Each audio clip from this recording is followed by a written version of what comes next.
লেবাননে ইসরায়েলি হামলা, ফের হরমুজ প্রণালী বন্ধ করল ইরান। কি ঘটেছে? সংক্ষেপে সত্য ঘটনা।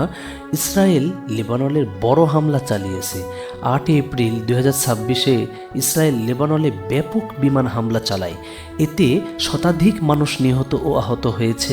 ইসরায়েল বলেছে তারা হিজবুল্লাহ লক্ষ্য করে হামলা করেছে। এই হামলার পর উত্তেজনা হঠাৎ বেড়ে যায়। এই হামলা একটি চলমান যুদ্ধবিরতি, ফলে পরিস্থিতি আরও জটিল হয়ে পড়ে।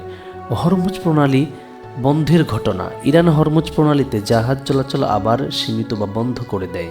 কারণ হিসেবে ইরান বলেছে লেবাননে ইসরায়েলি হামলা সেই জোরদার চলবে এবং কিছু রিপোর্ট অনুযায়ী জানা গিয়েছে সত্যিই ইসরায়েল হামলা করেছে। তেল আবিব জাহাজ আটকে দেওয়া হয়েছে, অনুমতি ছাড়া গেলে হামলার হুমকিও দেওয়া হয়েছে। হরমুজ প্রণালী খুব গুরুত্বপূর্ণ, কারণ বিশেষ বড় অংশের তেল এই পথ দিয়ে যায়। বন্ধ হলে বিশ্ববাজারে বড় প্রভাব ছড়ে পড়বে। বাস্তবতা বনাম শিরোনাম।